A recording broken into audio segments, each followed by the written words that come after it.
On a foggy February afternoon in 1997, 14-year-old Madison Cole zipped up her navy jacket, slung her mint-green backpack over one shoulder, and started the short walk home from Millvale Middle School, a routine she'd done 100 times before. Hours later, police would find that same backpack still tucked neatly inside her locker, her sketchbook, pencils, and lunch untouched, as if she'd vanished between one heartbeat and the next. The quiet Pennsylvania town that once prided itself on safety erupted into panic. Search parties scoured the woods, flyers covered every telephone pole, and for years her father kept the bedroom light burning, waiting for the daughter who never walked through the door. Then, nearly 9 years later, a trembling woman stepped into a corner deli and whispered a name the town had almost forgotten. "I'm Madison Cole." What really happened during those missing years? Where are you watching from tonight? And how safe do you feel in your own neighborhood? Comment your city below, subscribe, and turn on the notification bell to help us bring forgotten stories like this back into the light. A gentle golden fog drifted across the early morning streets of Millvale, Pennsylvania, painting the quiet suburb in a kind of muted magic. Houses stood pressed together, their yards dotted with frost-bitten patches of grass and bare maple trees whose branches curled over the sidewalks like reaching fingers. It was February 1997, the sort of morning that felt ordinary, safe, the kind of day parents wished for when they sent their children out the door with packed lunches and hopeful hearts. At the top of Broadview Hill, Madison Cole zipped her navy jacket up to her chin, tucked her brown hair under a knit cap, and slung her mint-green backpack over one shoulder. She was 14, slight and bookish, the sort of kid whose name appeared in the school paper for honor roll and art contests. Her shoes made soft tapping sounds as she hurried down the sloping sidewalk, breathing in air that stung with the promise of coming snow. Millvale was a place where people waved from their porches, where the bakery handed out free cookies to children after school, and where the bus drivers knew every kid by name. Madison, always the polite one, made sure to smile and thank Mr. Joe every morning as she boarded bus number 6. Today, though, she didn't take the bus. She preferred to walk, feeling the world wake up around her. The mailman whistled as he passed, and Mrs. Abernathy next door gave her a wave from her frosted kitchen window. Beneath the surface of this sleepy town, however, life for Madison was more complicated than it appeared. She lived in a small, yellow house with her father, George, and her stepmother, Darlene, a blended family forged in the quiet aftermath of her parents' divorce. The arrangement always felt temporary, like a truce that might shatter with a careless word.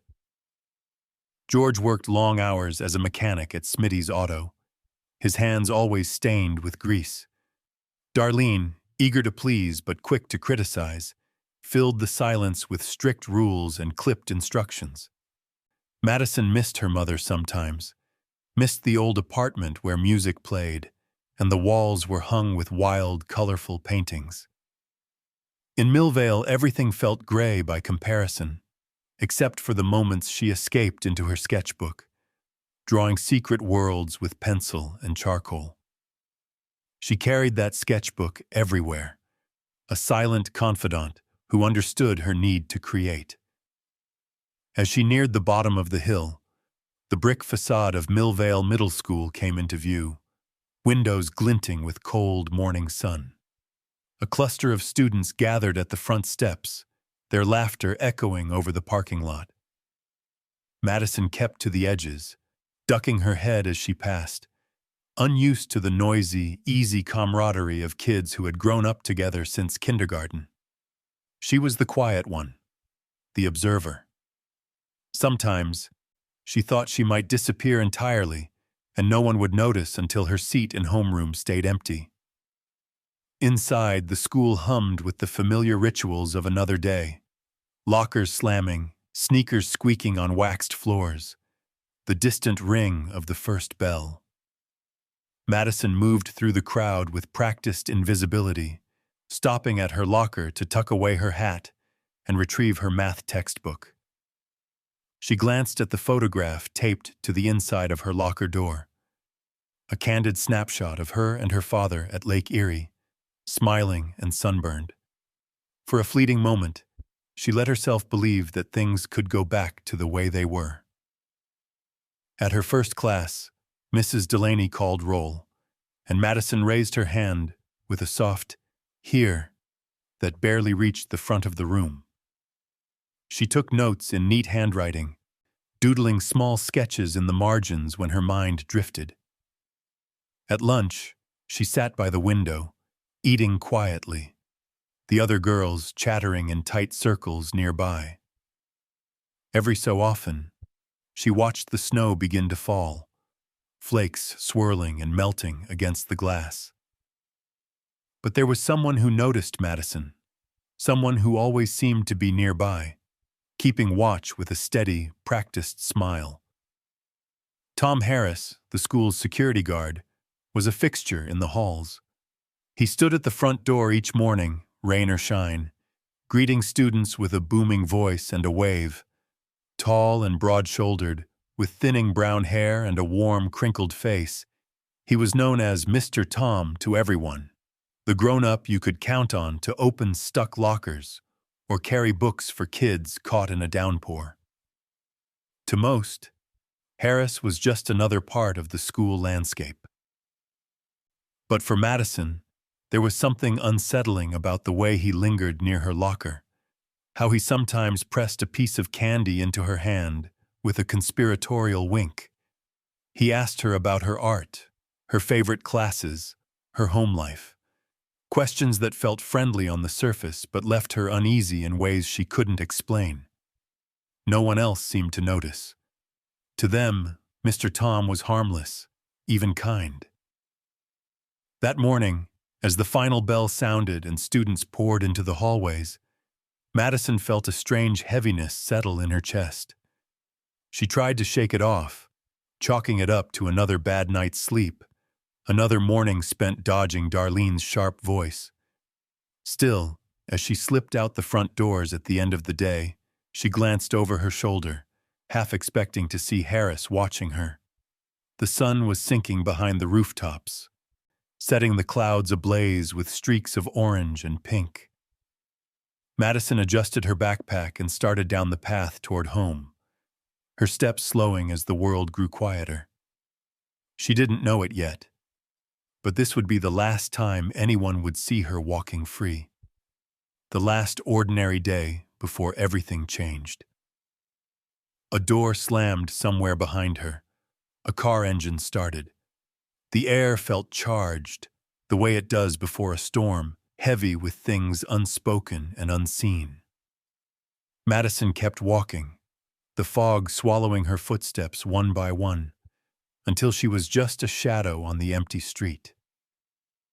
And in that quiet town, as dusk settled over Millvale, the first shiver of unease began to ripple through the streets, a sense that something was terribly wrong, even if no one could say exactly what it was. What really happened to Madison Cole on that February day? The answer would haunt Millvale for years to come. Millvale, Pennsylvania, in the late 1990s, was the sort of American town that found its comfort in routine. Most days, life in Millvale followed a gentle rhythm. The morning train rattled through at 7, and the church bells at St. Anne's rang every hour. The neighborhood dogs barked at the same squirrels. The mail arrived at the same time each afternoon, and families gathered at dinner tables before the local news. This was a town where secrets didn't seem to have space to grow, where everyone knew which porch swing squeaked and which family always carved pumpkins in October. For Madison Cole, Millvale had been a place of forced new beginnings. After her parents' divorce, She'd come to live with her father George and his new wife Darlene in their modest yellow house on the corner of Pine and Sycamore. Madison felt out of place in this patched-together family, her old life boxed up and left behind. George Cole did his best. He was a good man, quiet, steady, the kind who rarely raised his voice. He spent long hours at the auto shop, hands rough and blackened by oil, always smelling faintly of gasoline. On weekends, he'd sometimes bring home greasy paper bags of burgers or donuts, trying in his own way to create moments of happiness for his daughter. Darlene, for her part, kept the house spotless and ran the home with a strict hand. She believed in chores, early bedtimes, and table manners. To her, Madison was a responsibility, not a friend. The girl felt her place in the house shrinking, her voice growing smaller each week. Sometimes at night, Madison would sketch quietly by her window, listening to the sound of her father and Darlene arguing in the kitchen, her pencil moving furiously as she tried to draw a different world. Despite the coldness at home, Madison found moments of peace in the small things. The friendly nod from the grocer, the way the librarian always remembered her favorite authors, the soft hush of falling snow as she walked to school. Her teachers praised her art, but she rarely shared her dreams out loud. She kept her ambitions tucked away in the margins of her notebooks, drawing secret forests and distant cities no one else could see. Millvale itself was built on trust. Neighbors greeted one another by name, and kids ran from yard to yard without a worry. Doors were often left unlocked, bikes left leaning on fences, and it wasn't unusual for someone to leave a pie cooling on the windowsill, certain it would still be there an hour later. At dusk, porch lights flickered on in a quiet chain, casting gentle yellow halos along the block. The town seemed invulnerable, insulated from the chaos of bigger cities. Amid this atmosphere of trust, Tom Harris moved through the halls of Millvale Middle School as if he were a permanent fixture. At 38, Harris was a familiar face to nearly every family in town. He had started as a part-time janitor, then became the school's security guard, a position that gave him access to every corner of the building and the trust of the community. He was the man who always smiled, always stopped to help a student struggling with a locker or a broken zipper. To the children, he was Mr.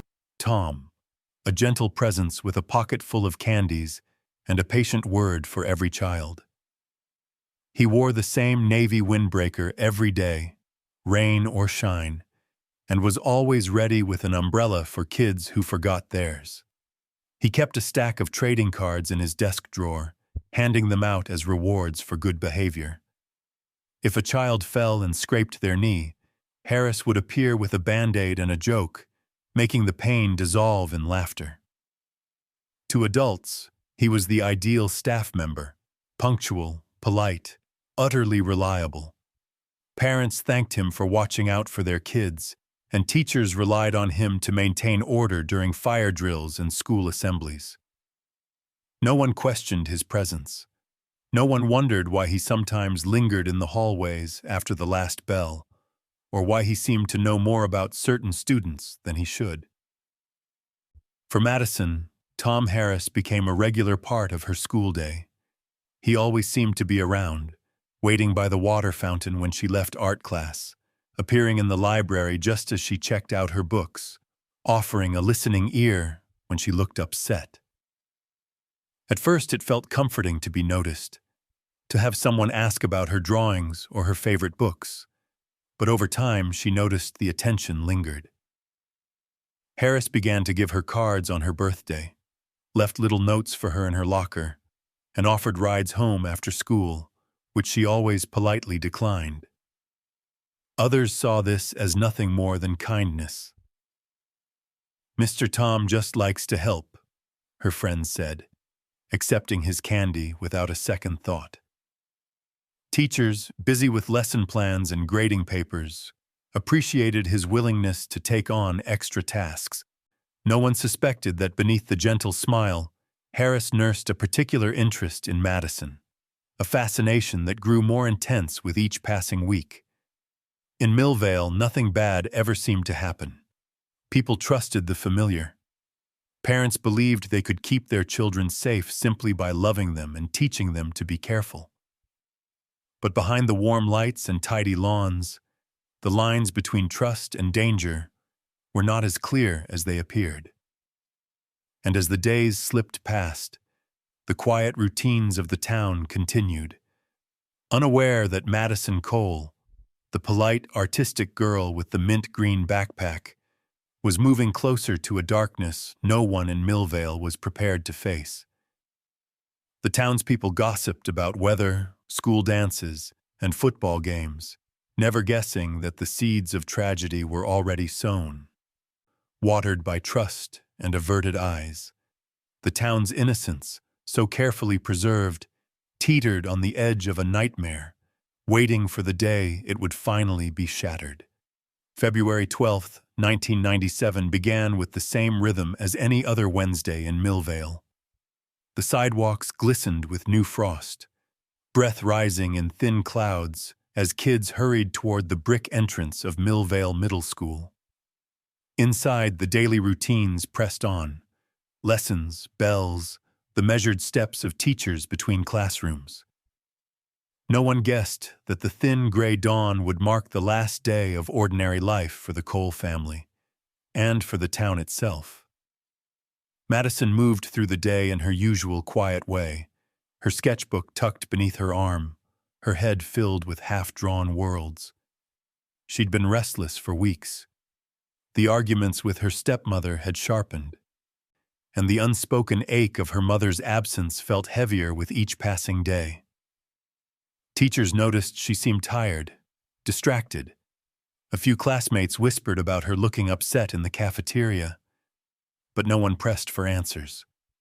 At 14, being invisible could feel like both punishment and safety. The end of the school day drew near, the light outside thinning as students gathered their coats and books. At 2:45 p.m., Madison stepped out of her last class, heading for her locker. A classmate would later remember seeing her in the hallway, her face turned toward the window as if she were measuring the distance between the building and the sky. That detail, so small, so ordinary, would be repeated countless times in the months that followed, as though saying it aloud might bring her back. Somewhere near the back hallway, Tom Harris was making his rounds, his windbreaker zipped up against the cold. He moved with practiced ease, pausing to exchange a few words with Madison. To an outside observer, there was nothing unusual in the scene. Just a security guard and a student, exchanging pleasantries, maybe a word about the weather, or a gentle reminder to hurry home before the snow began again. But that brief moment would linger in the air, gathering weight with each passing hour after Madison failed to return home. It became the last confirmed sighting of her, just a sliver of time, a pause in the middle of a school corridor. Madison's absence was not immediately noticed. It was only after 3 o'clock, when the other students had scattered, that her presence began to be missed. Her locker remained closed, her mint green backpack still inside, alongside her sketchbook and textbooks. Her winter coat was gone, as if she'd simply slipped out for a walk. At first, the explanations were mundane. Maybe she'd stopped at the library or walked with a friend. Maybe she'd taken the long route home, needing time to clear her head. But as the sun dipped lower, uncertainty turned to anxiety. George Cole called home from work, expecting to hear Madison's voice, her footsteps upstairs. When the hours ticked by with no sign of her, dread settled into his bones. He called neighbors, retraced familiar routes, but there was no trace of his daughter. When the police arrived, They found no evidence of a struggle, no broken glass, no signs of violence. The last teacher who'd seen her remembered nothing out of the ordinary. Friends told detectives Madison had been upset lately, troubled by a recent argument with her stepmother. It was an easy story to believe. Teenage girls ran away all the time, especially those caught between divided homes. The detectives made notes, filled out forms, and labeled her a runaway. The case became just another folder in a stack of missing kids, another set of questions without answers. But Madison's friends insisted she would never leave without her sketchbook, never walk out in the cold without her hat and gloves. Her father pleaded with the police, insisting something was wrong. Still, the official record held firm. Madison Cole, age 14, missing, presumed runaway. No witnesses came forward. The security cameras at the school's entrance had been broken for weeks, and there were no photographs of Madison leaving the building. Nobody remembered seeing her outside. And the only person who spoke with her, Tom Harris, told police he'd simply reminded her to head straight home. In the days that followed, the story began to shift through Millvale's streets. Some said Madison had been lured away by a stranger. Others whispered that she had run away to escape an unhappy home. The truth twisted and thinned with each retelling, settling like dust in the corners of the town. In reality, a 14-year-old girl had vanished in broad daylight. The world kept spinning, but beneath the surface, Millvale's sense of safety began to erode.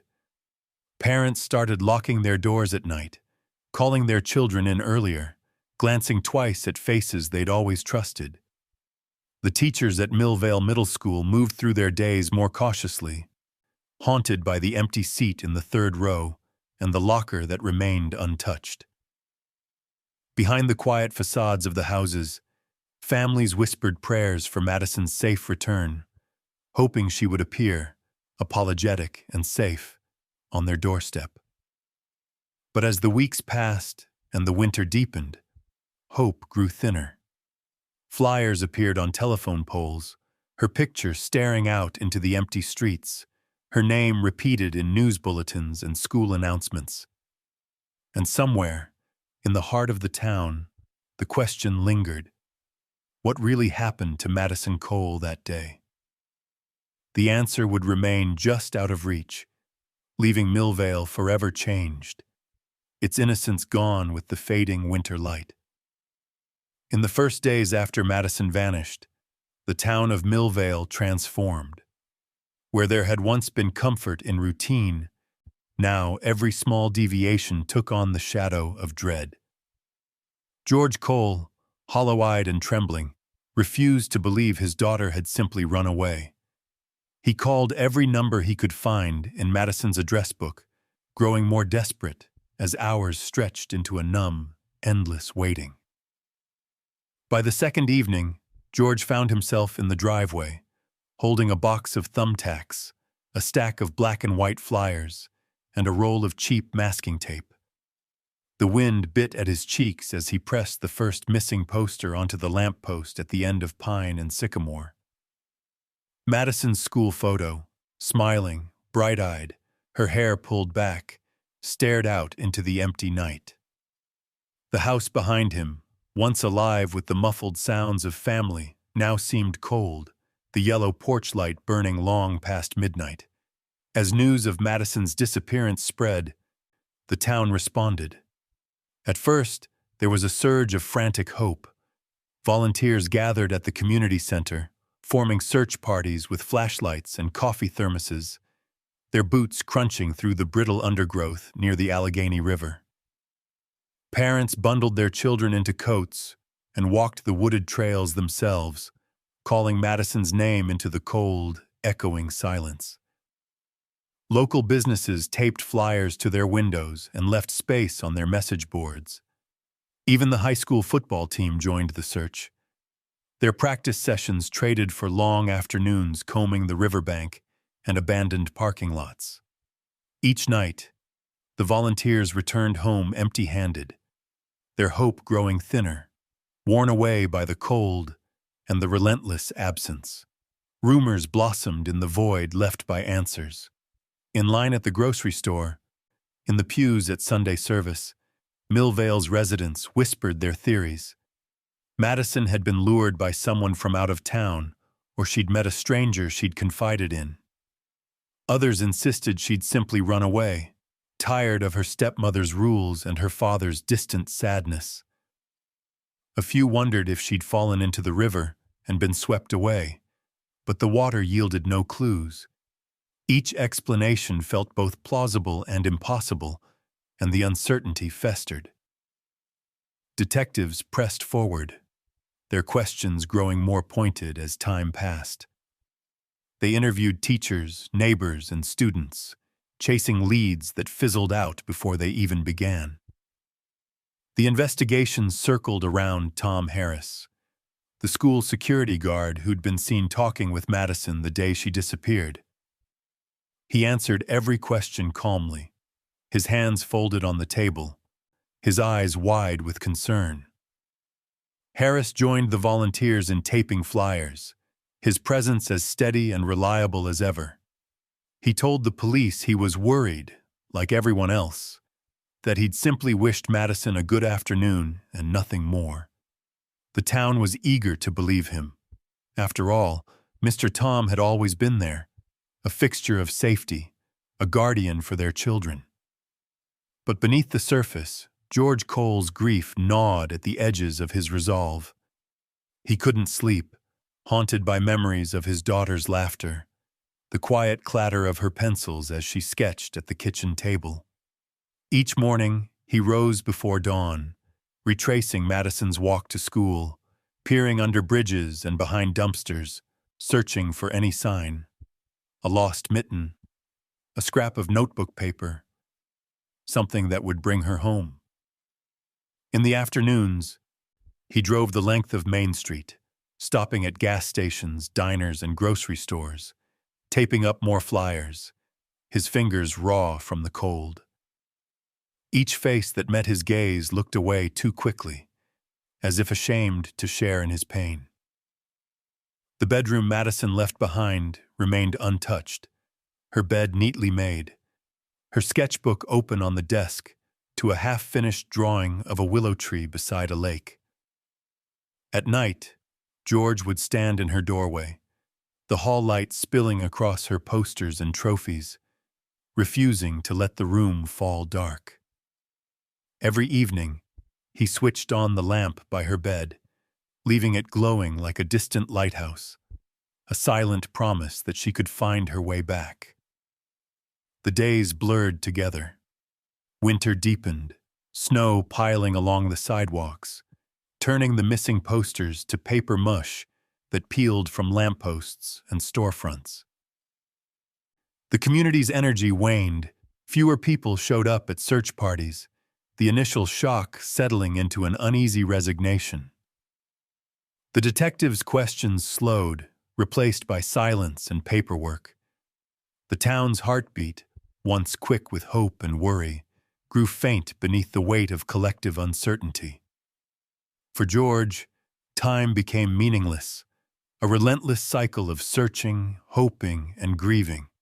He kept Madison's room just as she'd left it, her drawings pinned to the walls, her favorite book on the nightstand. Darlene busied herself with cleaning, refusing to let tears fall in front of George, her anger simmering beneath a mask of order. They spoke less, the house filling with the things unsaid. And through it all, Tom Harris continued his quiet routines, greeting students, handing out candy, joining in the search when called. He remained a shadow at the edge of every gathering, his friendly smile unchanged. No one looked twice. No one questioned his kindness. Weeks turned to months. Spring thawed the last of the snow, and the posters faded, their corners curled by rain and wind. The case went cold. Just another file in a drawer already too full of forgotten faces. But every night, George kept the light burning in Madison's room. A single bulb glowing through the window, a beacon against the dark. As long as that light remained, hope, however faint, could not be entirely extinguished. And in that silence, amid the waiting, the rumors, and the long, empty nights, Millvale lost the last of its innocence, forever marked by the absence of a girl whose story had become a haunting echo. With each passing month, Madison's absence sank deeper into the soul of Millvale. The initial flurry of activity, the searches, interviews, and neighborhood sweeps, had faded, replaced by an uneasy quiet that settled like dust on the town's window panes. Life pressed forward because it had to. Children returned to their routines, teachers to their lesson plans, and parents to the hope that, just maybe, this tragedy would not strike their homes. Yet beneath the veneer of normalcy, the investigation continued, persistent if not always visible. The police, their optimism worn thin, turned to routine, the slow, methodical process of questioning every adult who had worked at Millvale Middle School. Secretaries, janitors, cafeteria workers, and teachers each sat under the dim yellow lights of the station, their memories pressed for anything unusual about the day Madison disappeared. Tom Harris, the school's security guard, was brought in again. He arrived promptly, nodding politely at the officers, dressed in the same windbreaker he wore around the halls. On paper, he was the model employee, punctual, friendly, never late, no black marks in his file. Harris sat with his hands folded, his manner calm. He admitted to speaking with Madison that day, describing their conversation as casual. "She reminded me of my niece," he said, voice measured, eyes meeting those of the detective without flinching. "A good kid, talented. I always tried to encourage her." He told them he had no idea what could have happened and expressed concern for her family, echoing the sentiments of the entire community. There was nothing concrete to hold him. He had no criminal record. No one recalled seeing him do anything suspicious. Other students, when asked, described Mr. Tom as kind and helpful, a man who handed out peppermints and helped kids find lost lunch money. The police, cautious but thorough, scoured his work records, called in references from his past jobs, checked the mileage on his old sedan, and inspected his small rented house. But nothing in his history suggested violence or malice. He was too ordinary, as one officer would later say, a man everyone had noticed, but no one had ever truly seen. Frustration grew among the detectives. They circled back to Madison's home life, interviewing her father and stepmother again, searching for overlooked arguments or secret resentments. George Cole's grief was raw and unfiltered. He repeated his story over and over, his voice growing hoarse with each retelling, insisting Madison would never have run away willingly. Darlene, guarded and tired, spoke in clipped sentences, her nerves fraying beneath the constant suspicion and whispered gossip. The home revealed nothing but the silent ache of absence, a bookshelf lined with library books waiting to be returned, a half-finished jigsaw puzzle on the dining table, Madison's winter boots still by the door. In the broader community, rumors flared and died, replaced by a slow, gnawing doubt. Some neighbors wondered aloud if the girl had left to escape the tensions at home, while others suspected that something darker had happened under the town's watchful eye. Teachers grew cautious, eyeing the students who lingered in the halls. Parents picked their children up from school more often, no longer trusting the safety of a familiar walk home. Inside the police station, The missing person file grew heavier, not with answers, but with the weight of unfulfilled hope. Reports were typed and filed, then left to yellow in a steel drawer. The faces of detectives changed as the years turned, but the case lingered, a permanent reminder of a town's failure to protect its own. Tom Harris continued working at the school for a while, his routines unchanged. He greeted students in the morning, kept order in the halls, and offered his steady presence to teachers overwhelmed by larger classes and shrinking budgets.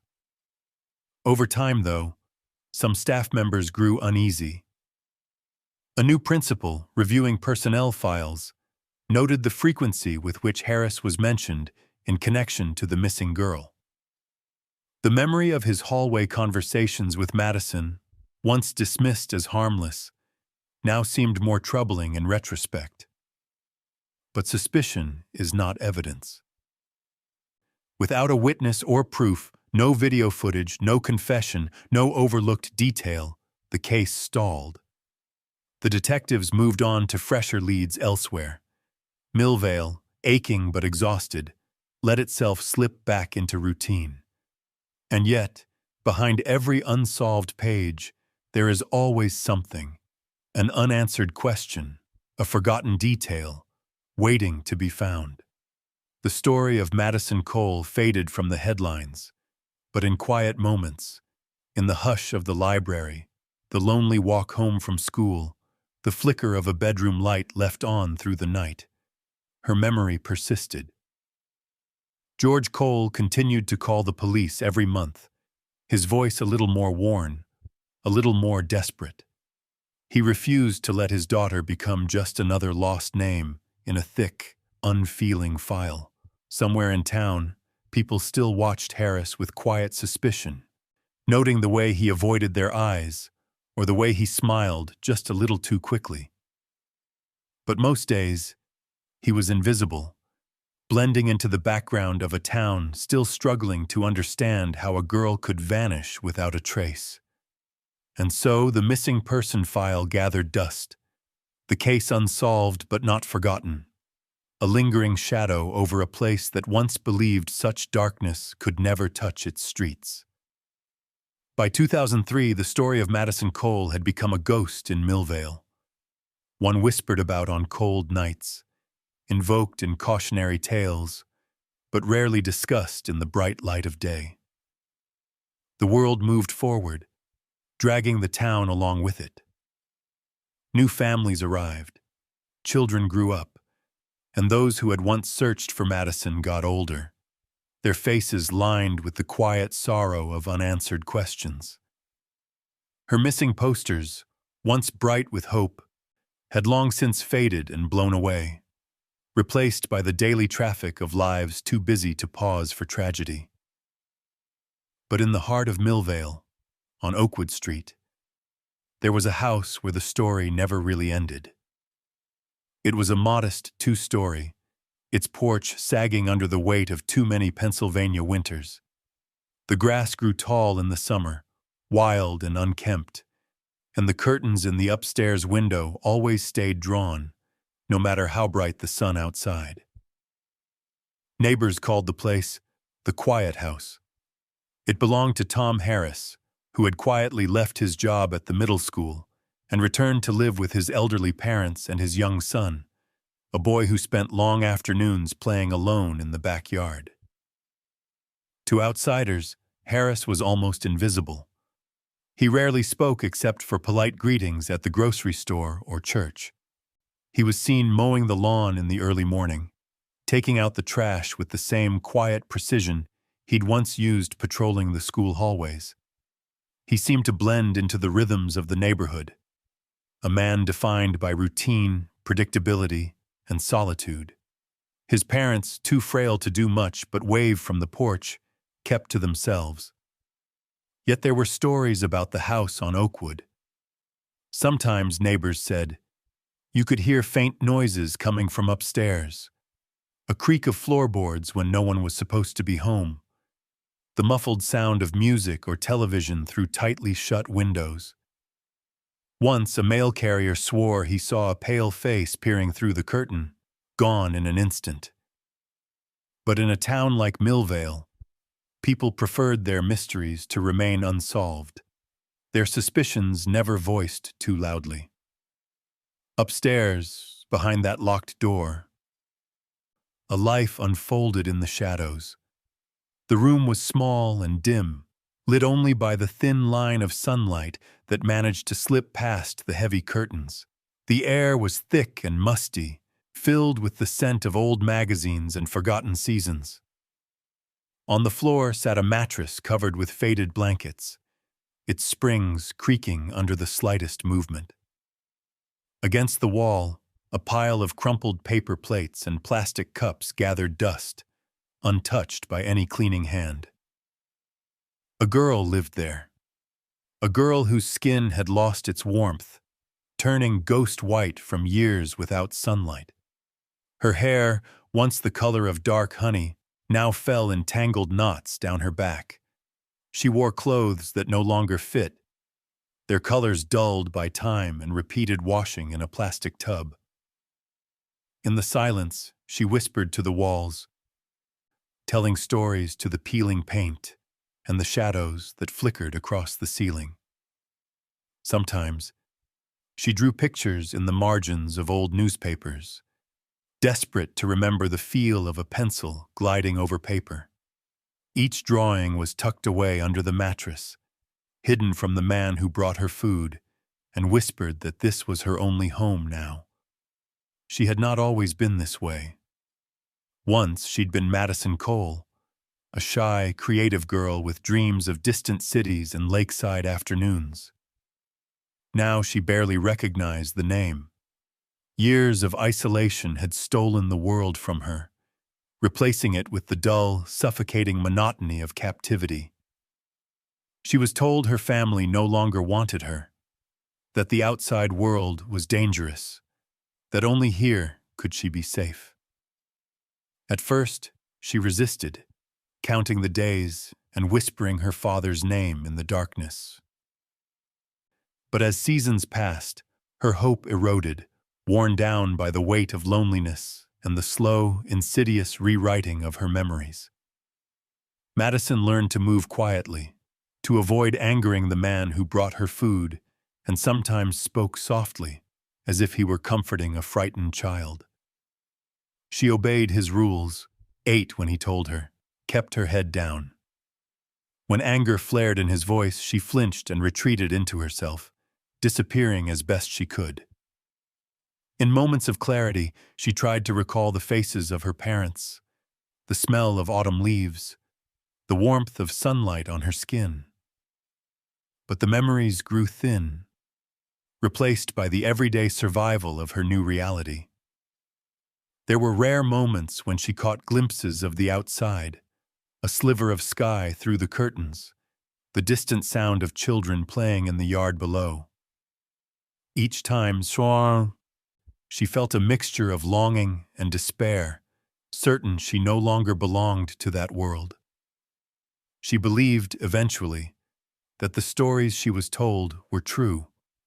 Her family had moved on, no one was looking for her, and she was truly alone. Downstairs, Tom Harris maintained his careful facade. He paid the bills, tended to his son, and answered the occasional question from his parents about noises upstairs with vague explanations. In the rare moments someone came too close, a neighbor knocking to borrow a tool, a delivery left at the wrong door. He tightened his grip on his routines, double-checking locks and peering through curtains with wary eyes. Years passed this way. Seasons changed. The world outside moved on. But inside the house on Oakwood Street, time barely moved at all. The girl upstairs remained a secret, her existence reduced to a handful of possessions, fading memories, and the silent hope that someday someone would remember her name. And so the house stood in the heart of Millvale, ordinary, unremarkable, and holding a darkness that no one wanted to see.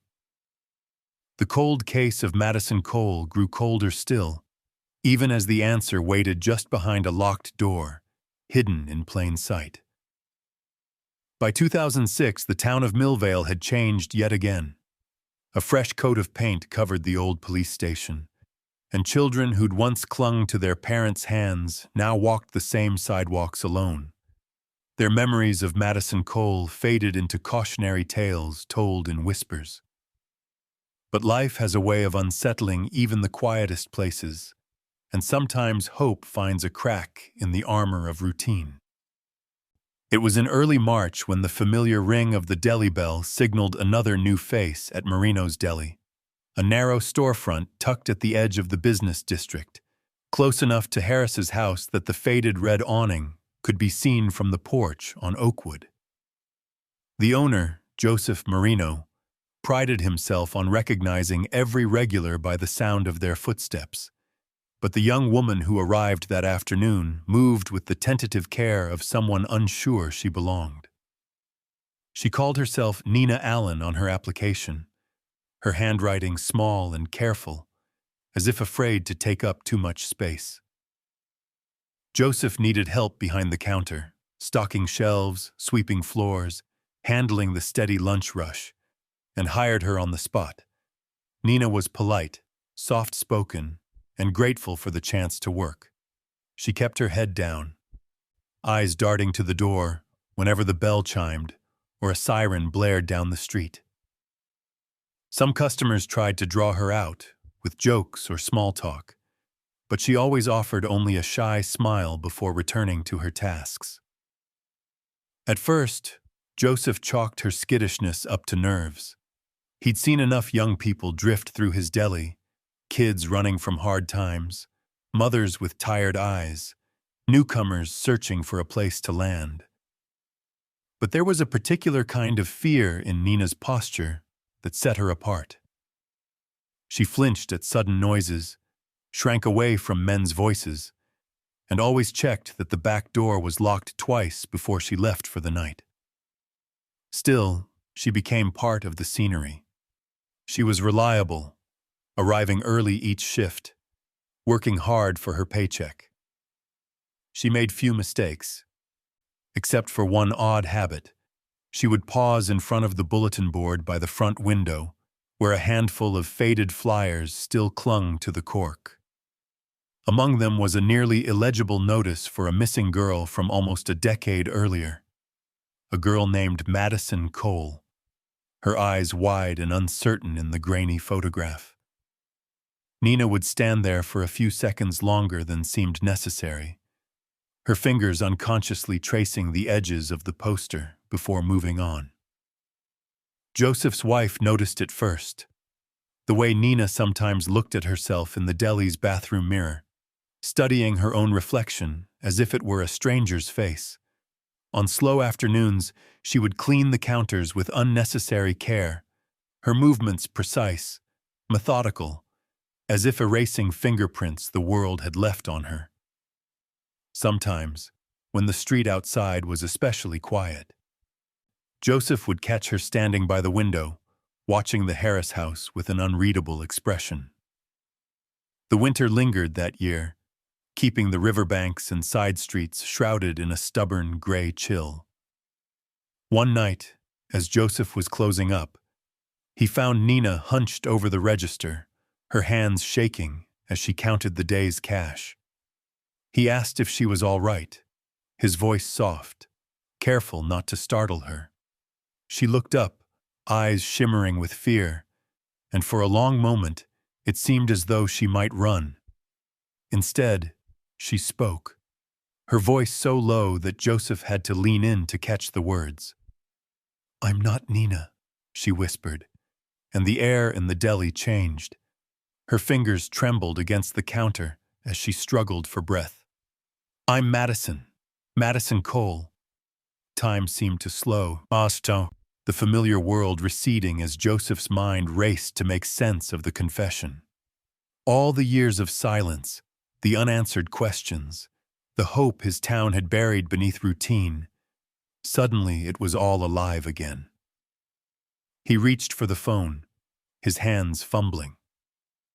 The police arrived within the hour, sirens flashing blue and white against the night. Word spread through Millvale in an instant. An electric, collective gasp. Officers swarmed the Harris house, boots pounding up the worn stairs, guns drawn. Neighbors gathered on their lawns, pajama-clad and breathless, watching as the secret of Oakwood Street was finally forced into the open. The locked door upstairs was broken down, and in the narrow, suffocating room, detectives found a mattress littered with old magazines, faded sketches, and drawings that bore the unmistakable hand of a girl who had once loved to create. Madison Cole's world, reduced to a handful of possessions, a thin blanket, and the memory of sunlight. She blinked in the sudden glare of flashlights, unsteady on her feet, skin pale from years without fresh air. The officers coaxed her downstairs, shielding her from the camera flashes and the curious, horrified faces pressed against the window glass. Tom Harris was arrested at the scene, his mask of normalcy shattered. In the span of a single night, the cold case that had haunted Millvale for nearly a decade cracked open, spilling out all the pain, secrets, and unanswered prayers that had been hidden for so long. As the police car pulled away, carrying Harris into the uncertain darkness of justice, the town stood in stunned silence. Some wept openly, others gripped each other's hands, all feeling the invisible line between safety and danger redraw itself in the aftermath of a nightmare they had long refused to imagine. And in the soft glow of Marino's deli, where hope had quietly slipped back through the door, Madison Cole's story began again.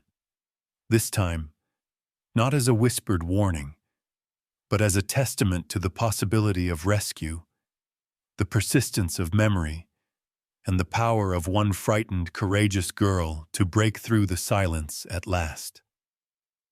The town of Millvale, which had spent years burying its questions beneath routine, was suddenly forced to confront the truth in the bright, unforgiving light of spring. Reporters camped outside the police station, their vans turning Main Street into a tangle of cables and anxious whispers. For weeks, every conversation at the grocery store and every pew at Sunday service hummed with the same single thought. What really happened to Madison Cole?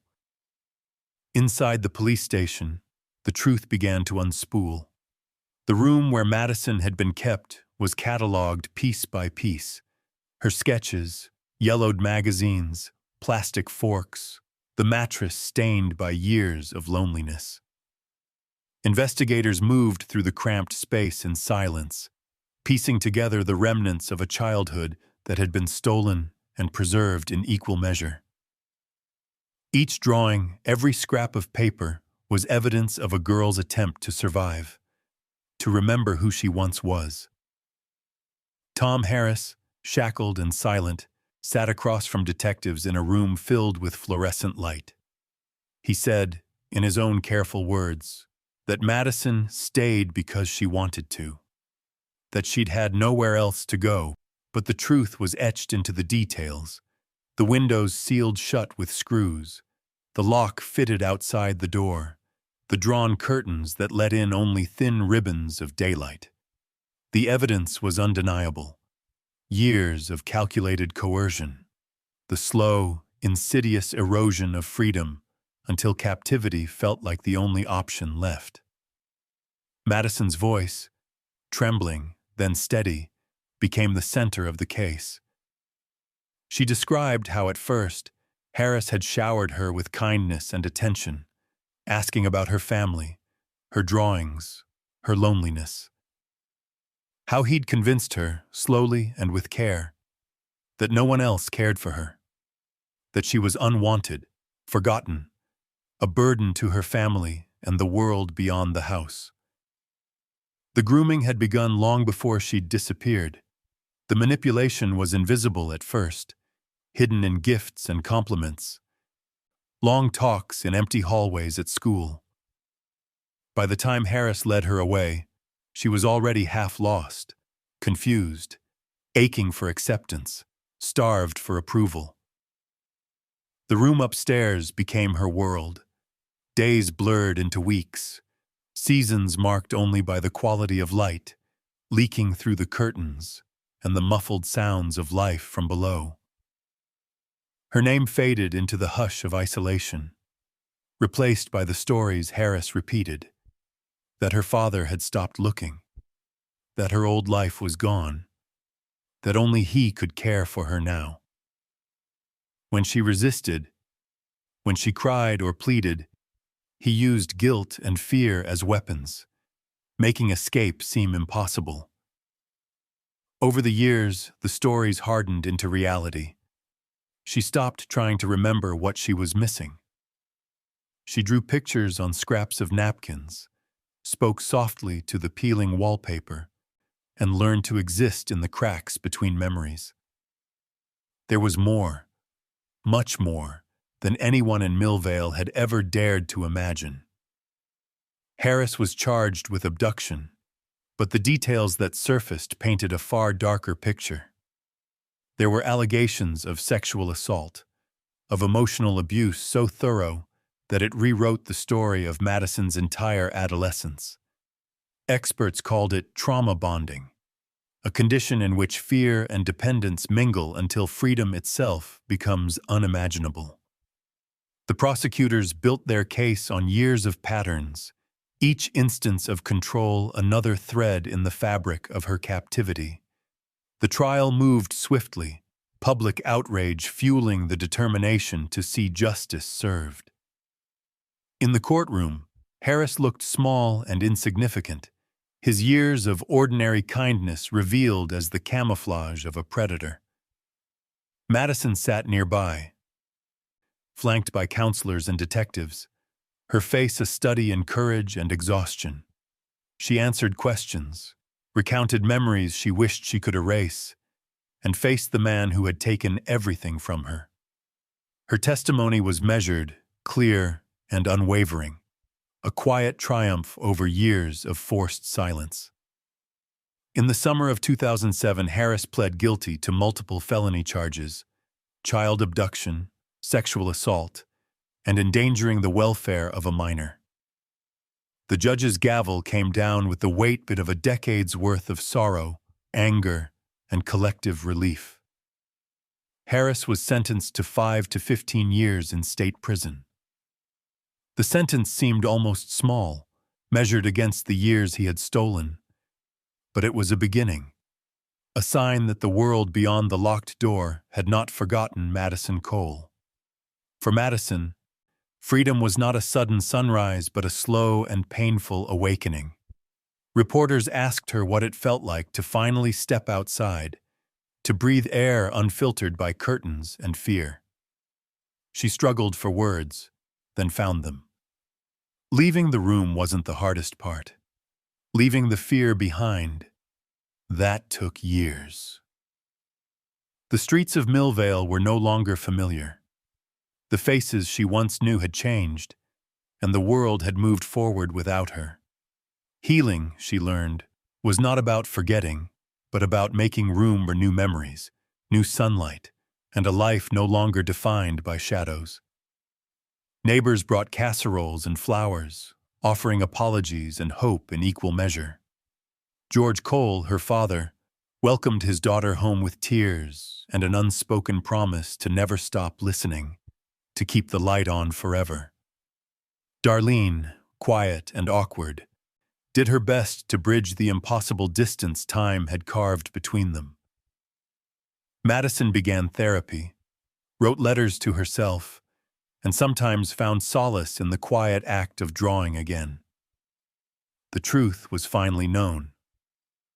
The story that had haunted Millvale for nearly a decade had come into the light, forever changing the shape of the town and everyone in it.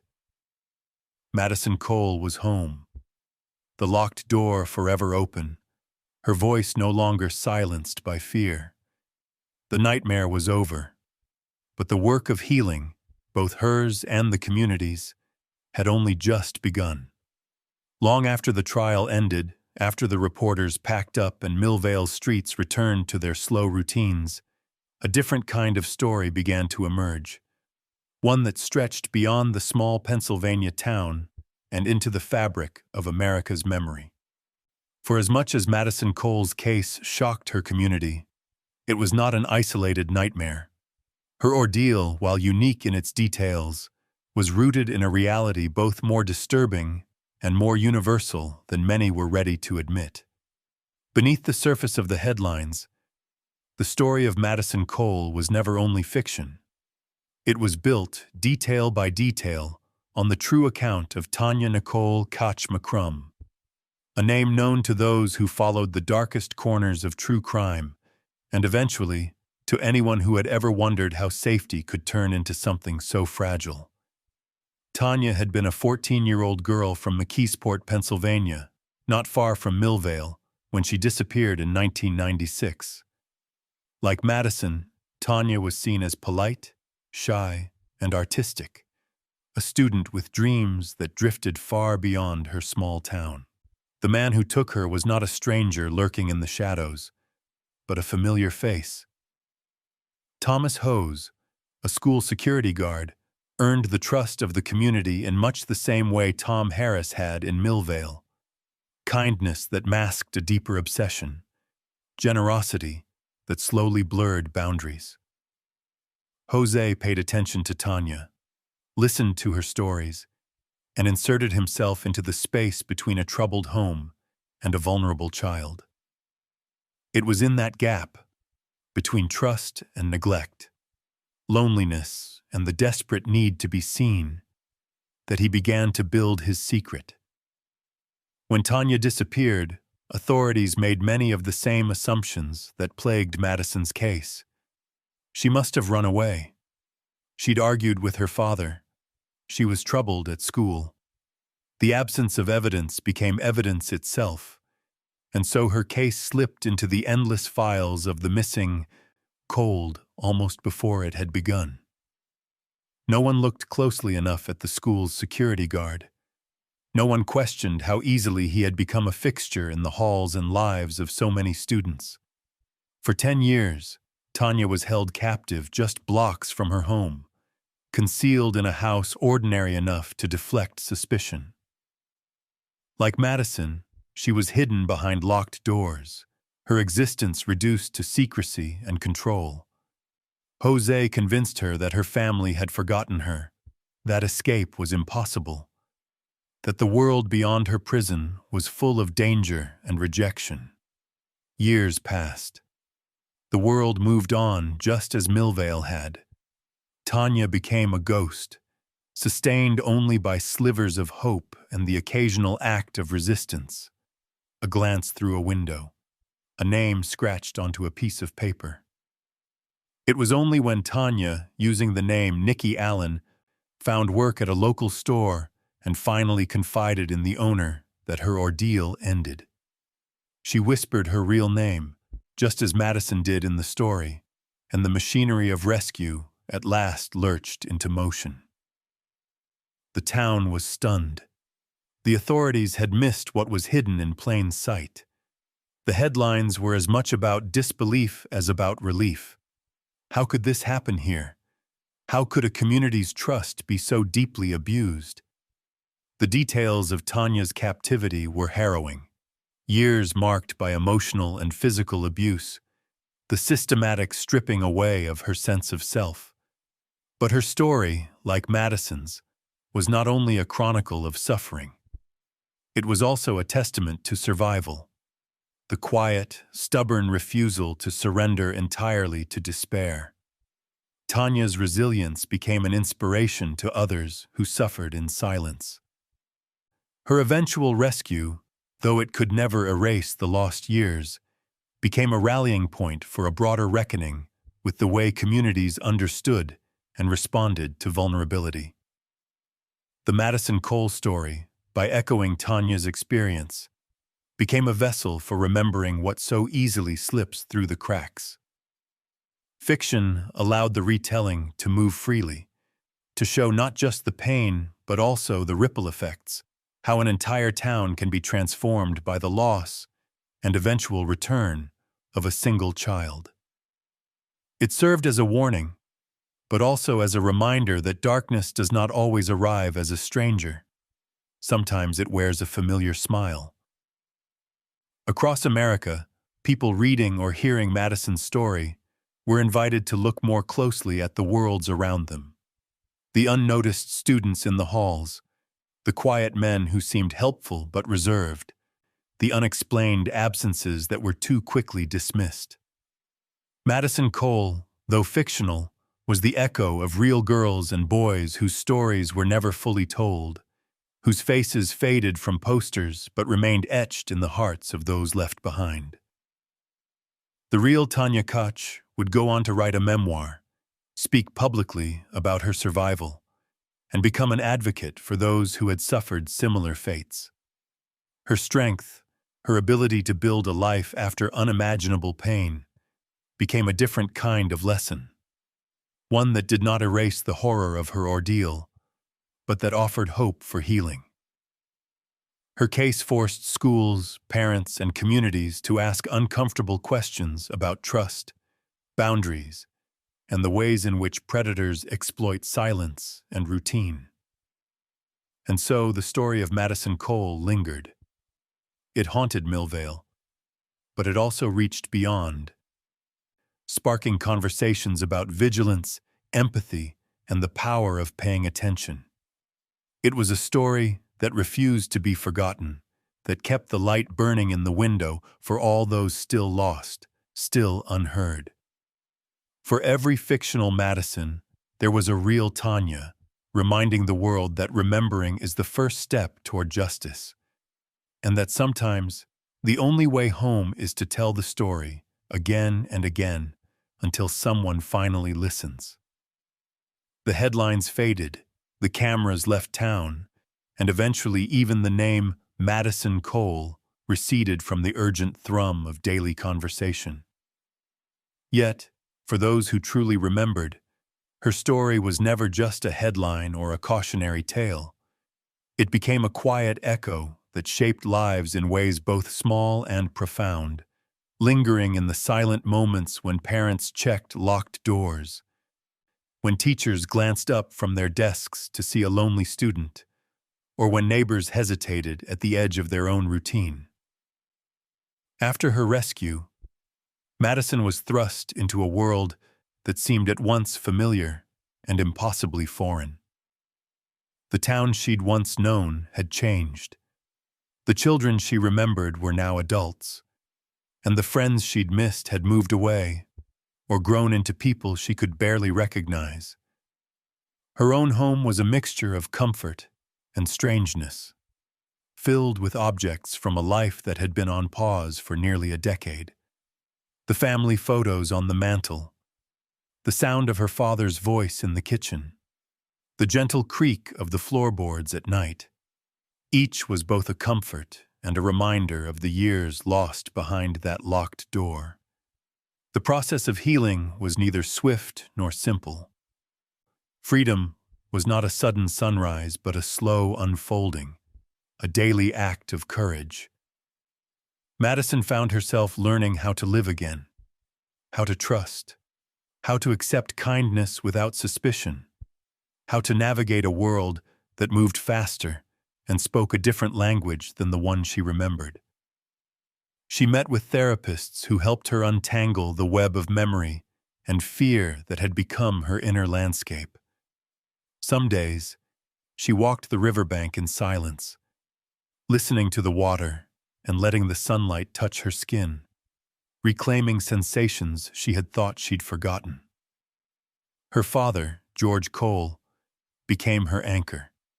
He waited for her to speak, never pushing, never demanding answers she wasn't ready to give.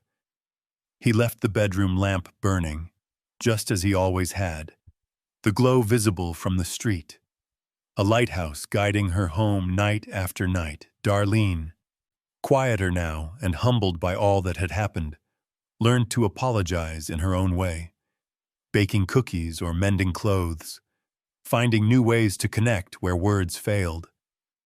The house was no longer silent, but filled with the slow, steady work of building trust.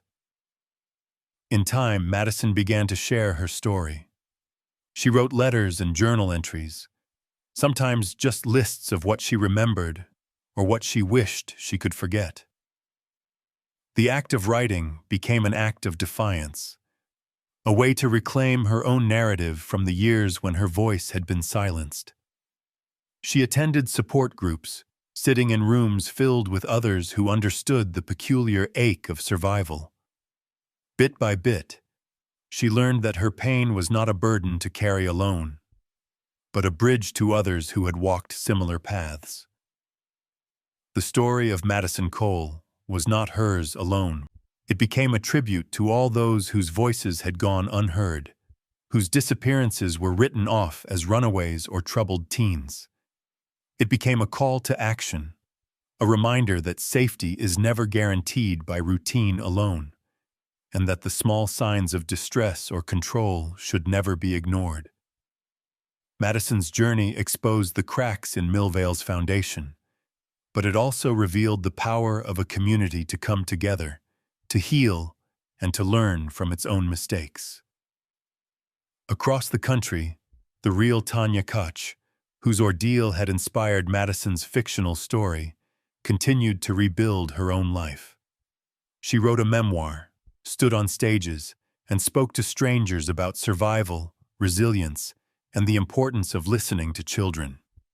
Her advocacy helped shape new policies, encouraging schools and parents to look more closely at those who held positions of trust, to educate children about boundaries, and to take their fears seriously. She lived not far from the town where she had once been lost, her presence a living testament to the fact that healing is possible, that new chapters can be written after the darkest pages. For Millvale, Madison's story became part of its fabric, a solemn thread woven into the town's identity. Each year, the local middle school hosted a candlelight vigil for missing children, reading the names of those who had never come home. Teachers received training on spotting signs of control and abuse. Parents were reminded to listen, not just hear. The police department kept the cold case files open, refusing to let hope slip away for others who still waited. The lesson was not wrapped in sentiment or easy answers. Some wounds, Madison learned, can only be healed by truth.